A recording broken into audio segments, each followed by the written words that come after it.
வணக்கம் தலைவா, அனைவருக்கும் இனிய வணக்கம். தமிழகத்துல ஸ்பெஷல் சிறப்பு ஆசிரியர்களுக்கு உண்டான தேர்வு நேற்று நடைபெற்றது. தாள் 1 வெற்றிகரமாக முடிந்தது. இந்த தாள் 1 ஆன்சர் கீஸ் யாரும் பார்க்காம இருந்தீங்கன்னா தயவுசெய்து ஆன்சர் கீஸ் எல்லாமே நான் இப்ப கொடுக்குறேன், பாத்துக்கோங்க. சோ மேல பாத்தீங்கன்னா ஆன்சர் கீஸ்ல நிறைய பேருக்கு நிறைய விதமான குளறுபடிகள் இருக்கு அப்படின்றத அவங்களும் பாத்தீங்கன்னா தெளிவுபடுத்தியிருக்காங்க. சோ இந்த பொது தேர்வுல பாத்தீங்கன்னா அனுமதிக்கப்பட்ட பொது தேர்வர்கள் 180 நிமிடங்கள், மாற்றுத்திறனாளிகளுக்கு 240 நிமிடங்கள், ஜெனரலுக்கு 180, விமர்சனத்துக்கு 240, இப்படிதான் அவங்க டைம் அலோகேட் பண்ணிருக்காங்க. சோ மதிப்பெண்கள் முறையில பாத்தீங்கன்னா என்னென்ன கேள்விகளுக்கு என்னென்ன மதிப்பெண்கள் அப்படின்றத அவங்க டிக்ளேர் பண்ணிருக்காங்க. சோ ஒவ்வொரு கேள்விகளுக்கும் ஒவ்வொரு விதமான ஆன்சர்ஸ் இருக்கு. சில ஆன்சருக்கு பாத்தீங்கன்னா இது டென்டேட்டிவான ஆன்சர் மட்டும்தான், இது அபிஷியலான ஆன்சர் அப்படின்றத யாராலுமே சொல்ல முடியாது. சோ இது ஒட்டுமொத்தமானத டென்டேட்டிவான ஆன்சர் கீஸுங்க. சோ மீண்டும் பாத்தீங்கன்னா அரசு தரப்புல இருந்து டிஆர்பி உடைய தரப்புல இருந்து அபிஷியலான டிக்ளரேஷன் ஆன்சர் கீஸ் நமக்கு இன்னும் ஒரு சில தினங்கள்ல நமக்கு ப்ரொவைட் பண்ணிடுவாங்க. அதுக்கப்புறம் பாத்தீங்கன்னா இது ஒரு 2-3 மதிப்பெண்கள் சேஞ்ச் ஆகலாம், இல்லைன்னா சேஞ்ச் ஆகாம இருக்கலாம். சோ இதை பேஸ் பண்ணி தான் உங்களுக்கு பாத்தீங்கன்னா இந்த சிறப்பு டெட் நடத்தப்பட்டிருக்கு. சோ ஆன்சர் டெட் பேப்பர் 2 உடைய ஆன்சர் கீஸும் பாத்தீங்கன்னா இன்று மாலைக்குள்ள நீங்க பெற்றுக்கொள்வாங்க. சோ ஆசிரியர் தேர்வு வாரியத்தால் நடத்தப்பட்ட உதவி பேராசிரியர் தேர்வு முடிவுகள் தொடர்பான சில விஷயங்கள் நடந்திருக்கு. சோ உதவி பேராசிரியர் தொடர்பு அந்த தேர்வுல நிறைய குளறுபடிகள்.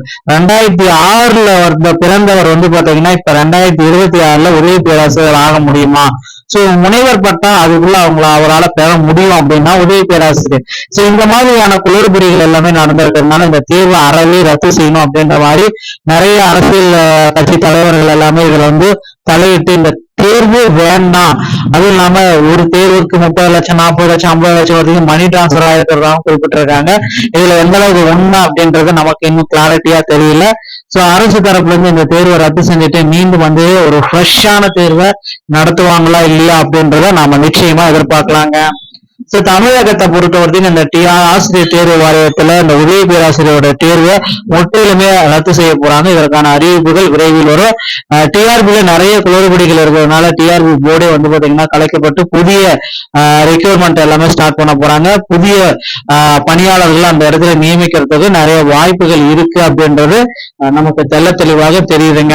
அடுத்து ஆசிரியர் தேர்வு வாரியத்துல பிஜிடிஆர்பி யூஜிடிஆர்பிக்கு உண்டான நோட்டிபிகேஷன் அனைத்துமே நமக்கு வரவிருக்குங்க. இதோட நோட்டிபிகேஷன் எப்போ வரும் அப்படின்னு பாத்தீங்கன்னா இன்னும் ஒரு சில வாரங்கள், இந்த ஜூலை இறுதிக்குள்ளார இதோட நோட்டிபிகேஷனை நாம எதிர்பார்க்கலாம். அதிகாரப்பூர்வ இணையதளத்துல நாம பெற்றுக்கொள்ள முடியும். ஓகேங்களா? சோ அடுத்து இந்த தேர்தல் வாக்குறுதிகள்ல முதல்வர் விஜய் அவர்கள் குறிப்பிட்டு சொல்லிட்டாருங்க. 149 ஜிஓவையும் 17 ஆசிரியர்களுக்கு பணி நிரந்தர வாய்ப்பையும் கொடுக்கிறோம் அப்படின்றத குறிப்பிட்டு சொன்னதுனால கண்டிப்பா ஆசிரியர்களுக்கு சில நன்மை பயக்கக்கூடிய செய்திகள் தினசரி வரலாம் அப்படின்னு எதிர்பார்க்கப்படுதுங்க. அதுல மிக மிக முக்கியமானது இந்த 149 ஜிஓ. அதுவும் இந்த ஆண்டுல பள்ளிக்கல்வித்துறை அமைச்சர் ராஜ்மோகன் அவர்கள் என்ன சொல்றாருன்னா 15 ஆசிரியர்கள் இந்த ஆண்டோட இறுதிக்குள்ளார நாங்க எடுத்து போஸ்டிங்ஸ்ல நாங்க ஆசிரியர்களை உட்கார வைப்போம் அப்படின்ட்டு ராஜ்மோகன் அவர்கள் ஒரு பக்கம் சொல்றாரு.